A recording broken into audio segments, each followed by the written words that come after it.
दुनिया में कोई किसी का नहीं है, समझे। आज के ज़माने में सगा भाई भी नहीं होता है, बंधु भी नहीं होता है। तुम अच्छा वाला कमाएगा, बहुत बढ़िया कर रहा है काम, हमारा नहीं दिख रहा है।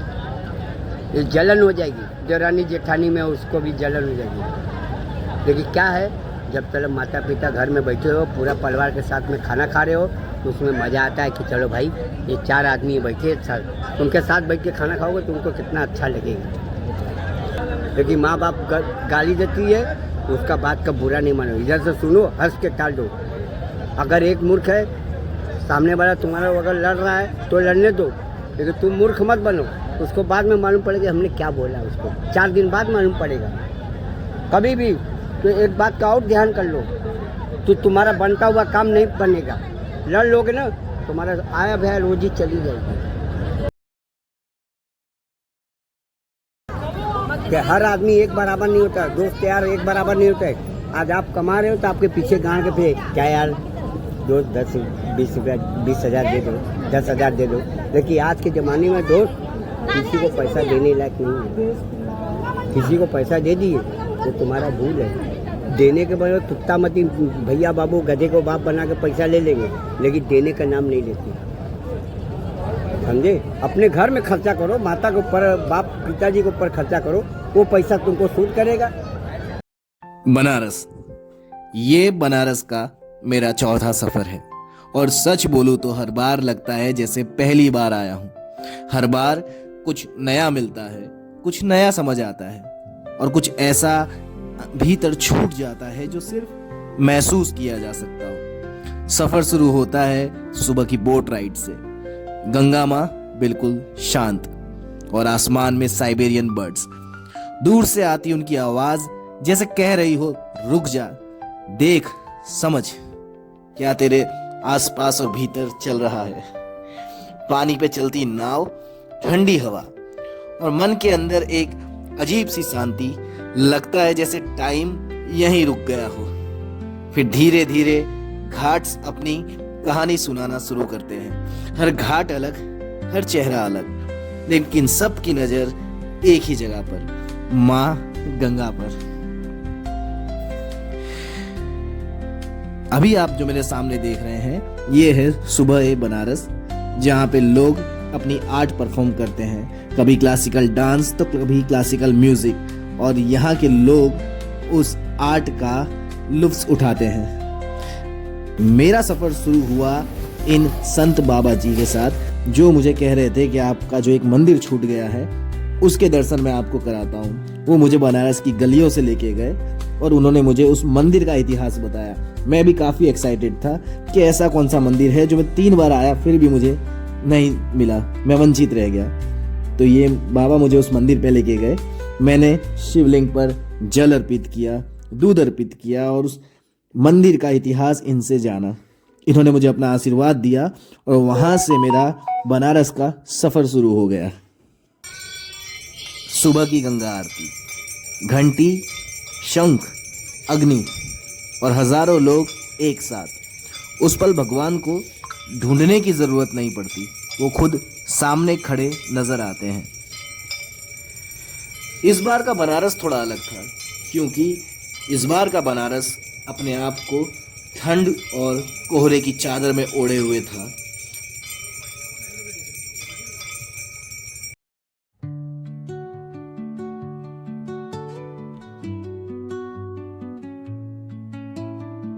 मैं जैसे ही जॉब से छूटा, मैं बहुत ज़्यादा एक्साइटेड था बनारस जाने के लिए, पूरी ट्रिप के लिए एक्साइटेड था, क्योंकि मेरा ट्रिप का प्लानिंग कुछ ऐसा था, बनारस, खजुराहो, फिर महाकाल। तो मैं बहुत लंबे टाइम के बाद फिर से ट्रेन में बैठ रहा था और ट्रेन से एक मेरा अजीब सा नाता है, क्योंकि मैंने जितना ट्रेन में ट्रैवल किया है। ये आप जिसे मेरे सामने देख रहे हो मेरा कज़िन है। इस बार बहुत मुश्किल से हमें कंफर्म सीट मिली और इसको नींद भी आ चुकी थी। हमारी ट्रेन बहुत लेट थी।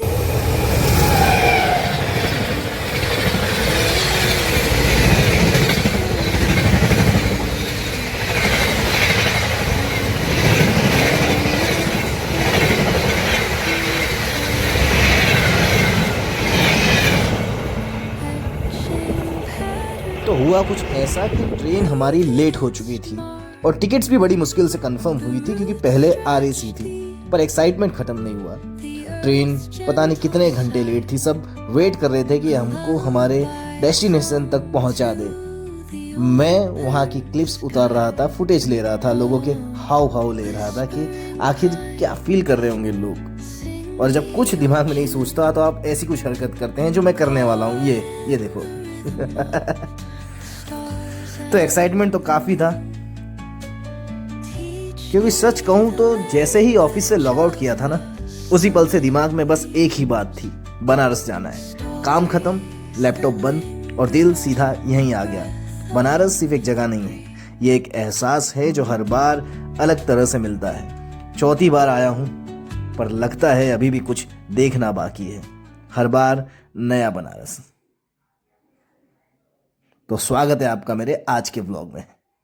तो हाय गाइस, कैसे हैं आप लोग? स्वागत है आपका मेरे आज के ब्लॉग में। और आज मतलब आज ही हो गया, नाइट को छूटा हूँ। तो ये जो लोकेशन है, ये मेरी नई ऑर्गेनाइजेशन है जहाँ मैं नई कंपनी में लगा हूँ, जिसका नाम है EasyRCM। तो एनालिटिक्स छोड़ने के बाद, एक और जगह करने के बाद अब मैं यहाँ पे आया। और आज मैं निकल रहा हूँ मतलब शाम को 7 बजे, वो जगह जो मेरे दिल के बहुत करीब है, बनारस, जहाँ मैं 2 या 3 बार जा चुका हूँ। मुझे फिर से एक बार जाने का मौका मिल रहा है और ईयर एंड पे मिल रहा है। इससे बढ़िया कोई बात नहीं हो सकती कि ईयर एंड पे बनारस। तो गाइस, हाल कुछ ऐसा है कि अपने छूटते हैं 3:30 बजे। डे नाइट में ऐसा होता है ना कि 1 घंटा लेट चलता है। मतलब वहाँ ठंडी ज़्यादा है विदेश में। हम कॉल करते हैं यहाँ से इंश्योरेंस के लिए, तो हम छूटते हैं 3:30 बजे। पर मैंने ब्रेक आज लिया नहीं, क्योंकि आज 24 तारीख है, क्रिसमस की भी लीव है। तो क्रिसमस की लीव है तो 5 दिन की मुझे लीव मिल गई। मैंने फ्राइडे की लीव ले रखी है। तो अपन जाएंगे बनारस, बनारस से जाएंगे खजुराहो, खजुराहो से जाएंगे महाकाल। 1 घंटे का ब्रेक नहीं लिया, 1 घंटे पहले जा रहा हूँ। घर जाऊँगा, बस सोऊंगा, वीडियोस वगैरह देखूँगा, ब्लॉग की तैयारी करूँगा। और मेरे साथ यहाँ नीलेश आता था, अभी तो कुछ दिन के लिए नहीं है वो, ये आ गई अपनी एक्टिवा। तो निकलते हैं गाइस अभी फटाफट घर।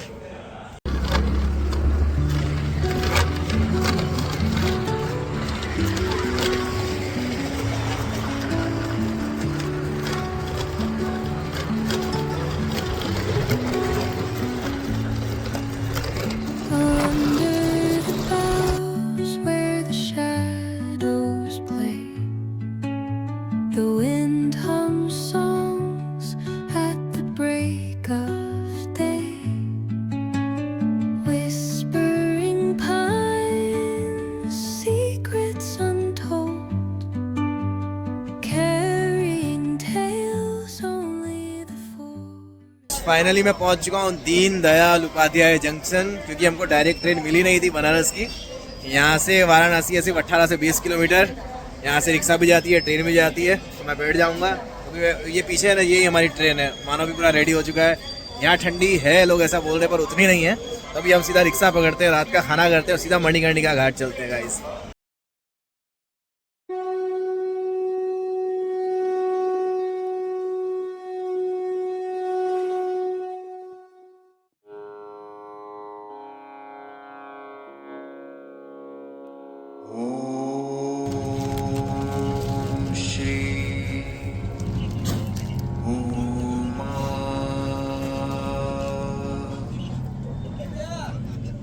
बहुत ज़्यादा ठंडी है, बहुत ज़्यादा कोहरा लगा है, सामने दिख ही नहीं रहा है। मैं आपको दिखाता हूँ यहाँ का व्यू। दिख रहा है कितना खतरनाक कोहरा है। ये मानव आगे जा रहा है, इतनी ठंडी है यहाँ पे। ठंडी फील नहीं हो रही है, बट ये पता नहीं क्यों इतना कोहरा क्यों लगा है, कुछ दिख ही नहीं रहा है। दीनदयाल उपाध्याय जंक्शन के बाहर खड़ा हूँ और ट्रेन जो है यहाँ से जो बनारस की बहुत लेट जा रही है, 12:30-1 बजे। तो हम पहुँचेंगे 2 बजे। तो हमने यहाँ से कर लिया रिक्शा। मतलब ये जो टेम्पे है ना, ये खड़े 100 रुपये में ले जा रहे हैं। और हमने किया डायरेक्ट मणिकर्णिका घाट का, क्योंकि एक कोई ब्रिज है वो बंद है। तो 150 रुपये में हम चले जाएंगे मणिकर्णिका घाट। रात का टाइम है और कोहरा बहुत सख्त कोहरा है, आप मेरे पीछे देख सकते हो। ये धुआं, एक कोहरा है, कोहरा।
तो दोस्तों सुबह के 4 बज रहे हैं और धीरे धीरे सारे श्रद्धालु गंगा आरती के लिए इकट्ठा हो रहे हैं। गाइस अभी मैं 80 घाट पे हूँ और ठंड की चादर में ओढ़ा है पूरा बनारस, मतलब ये कोहरा कोहरा है यहाँ पे। और पीछे गंगा आरती की तैयारी हो रही है। सुबह 4 बज रहे हैं, 5:30 बजे स्टार्ट हो जाएगी, तो सफाई चल रही है यहाँ पे।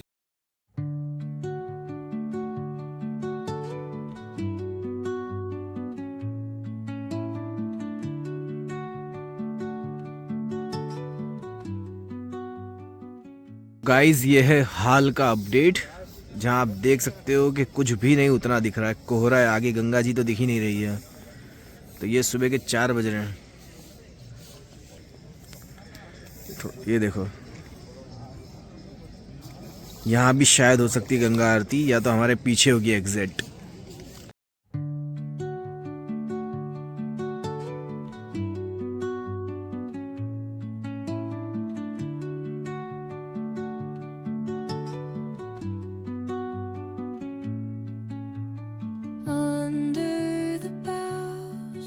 शुरू होने वाली है गंगा आरती। और ये इस बार का मुझे पता नहीं था कि इस बार मतलब कुर्सी वुर्सी का भी ऐसा कुछ है कि कुर्सी इतनी सारी लगा दी है। आगे मतलब 2 सेट कुर्सी के लगाए मैंने, जस्ट आगे 2 फॉरेनर बैठे हैं, कौन सी कंट्री के पता नहीं। तो अभी आधे घंटे बाद शुरू हो जाएगी गंगा आरती। बहुत भीड़ है, बहुत ज़्यादा भीड़ है।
हो चुकी है सनराइज, हल्का हल्का हो गया है, हल्का हल्का कोहरा हट चुका है, आरती भी ख़त्म होने आई और बहुत ज़्यादा भीड़ है।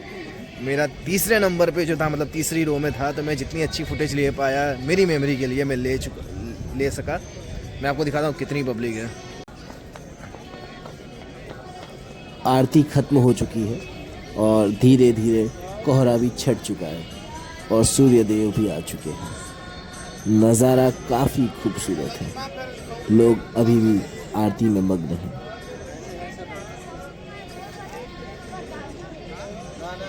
शाम को जो है इस बोट पे लोग बैठ के आरती देखते हैं। ये जो बोट है ना, ऊपर तो बहुत कोहरा दिख रहा है, बट ये जो है गंगा नदी का पानी है, गंगा माँ का। तो ये बोट है, बोट राइड भी यहीं से होती है।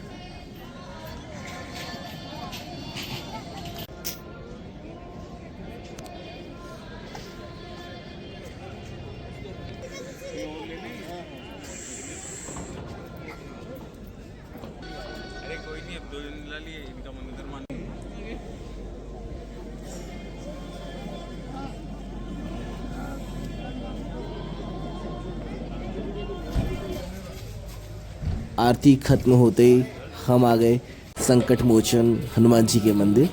ये मंदिर काफ़ी खूबसूरत है, क्योंकि जिस तरीके का इस मंदिर का डिज़ाइन है, हनुमान जी की मूर्ति जहाँ पे है उसके एग्जैक्ट सामने एक गेट है और वहाँ राम भगवान की मूर्ति है। तो आमने सामने दोनों मूर्तियाँ हैं।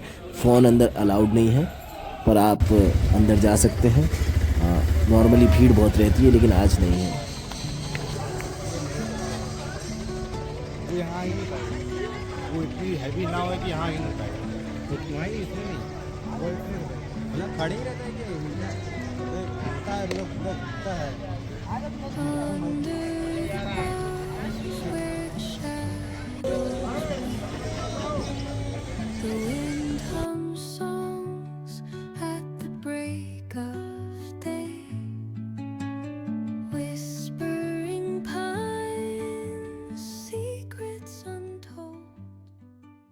बनारस में दो किस्म की बोट राइडिंग होती है। एक वो जो मोटर से चलती है, जिसका रेट 100 से 150 रुपये है, जिसमें बहुत सारे लोग बैठे होते हैं और आपको वो जितने भी घाट्स हैं उनके दर्शन कराते हैं। बोट की मतलब मोटर की आवाज़ आती है। लेकिन जो सबसे बेहतरीन मुझे लगती है, जो मैं पहली बार कर रहा हूँ, वो है ये वाली नाव, जिसमें सिर्फ 2 या 3 लोग होते हैं और जो मोटर से नहीं चलती। सही देखा आपने, इसे हाथ से खुद चलाना पड़ता है, खुद ताकत लगानी पड़ती है और मज़ा आ जाता है। मतलब ये बहुत धीरे चलती है, तो इसका एक अपना मज़ा है। इसका रेट थोड़ा ज़्यादा हो सकता है। कोई उम्मीद बर नहीं आती, कोई सूरत नजर नहीं आती। मौत तो एक दिन मुय्यन है, नींद रात भर क्यों नहीं आती। पहले आती थी हाले दिल पर हंसी, अब किसी बात पर हंसी नहीं आती।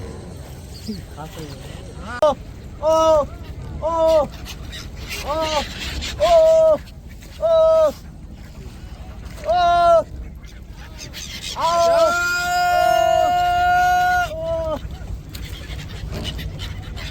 ओ इधर उधर मत करा। सॉरी भैया। सीधे बैठो, लो। लाइट होती है इधर।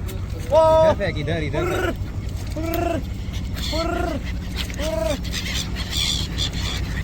ओ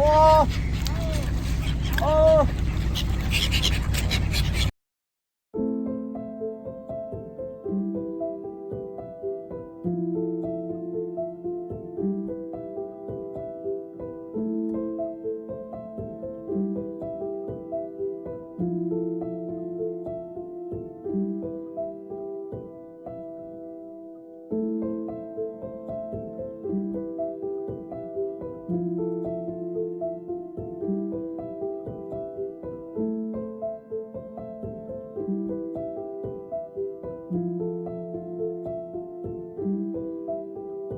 हम जहाँ पे है एकदम टॉप पे, और इस बार हमने जो बोट ली, वैसे उसका चार्ज ज़्यादा होता है, 1000-2000 रुपये, लेकिन ये जो भाई हमारे साथ जान पहचान वाले, इन्होंने थोड़ा सस्ते में अरेंज करवा दिया। और ये वो वाली बोट है, मोटर वाली नहीं, चलाने वाली।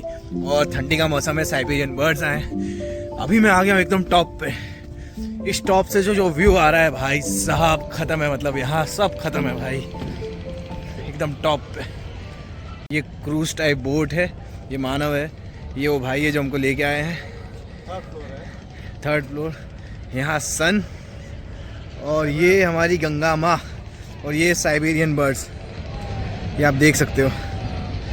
और ये बोट जिसमें हम आए,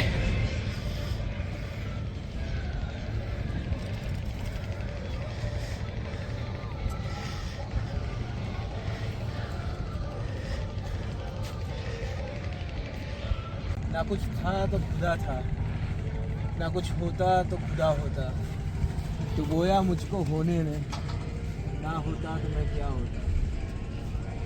तेरा चुप रहना मेरे जहन में क्या बैठ गया, इतनी आवाज़ें दी तुझे कि मेरा गला बैठ गया।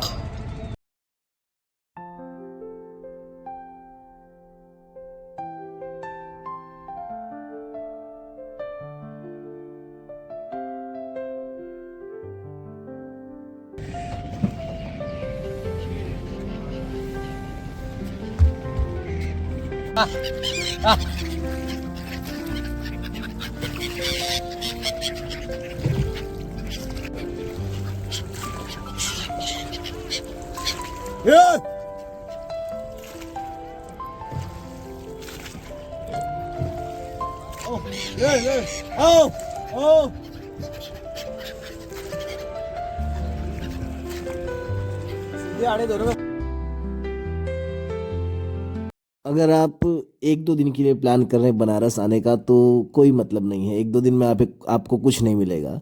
लेकिन आप अगर थोड़े लंबे टाइम के लिए आते हैं तो आपको कुछ अनुभव हो सकते हैं। आ, आप बनारस से चले जाएंगे लेकिन बनारस आपके अंदर से नहीं जाएगा। ऐसी यादें हैं बनारस की।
बनारस के लोगों से मैंने सिर्फ बात करना नहीं, जीना सीखा।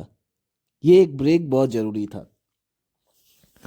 यहाँ की सिंप्लिसिटी, यहाँ का अपनापन, जिंदा दिली हमेशा याद रहेगी। इस शहर ने मुझे सब कुछ दिया, दोस्त, यादें, सीख, अपनापन और सबसे ज़रूरी खुद पर थोड़ा सा और भरोसा, जो मैं खो चुका था।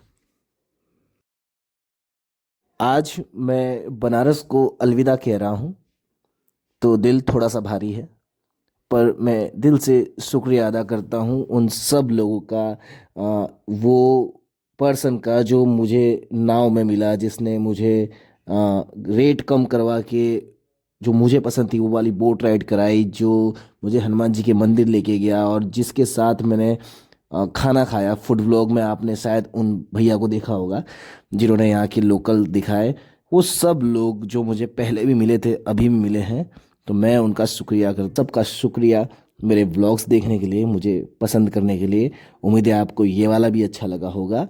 तो बस बने रहिएगा चैनल पे, शेयर कीजिए, लाइक कीजिए, सब्सक्राइब कीजिए और अपने घर का एक मेंबर ही समझिए मुझे। Thank you very much guys. I hope you enjoyed the video.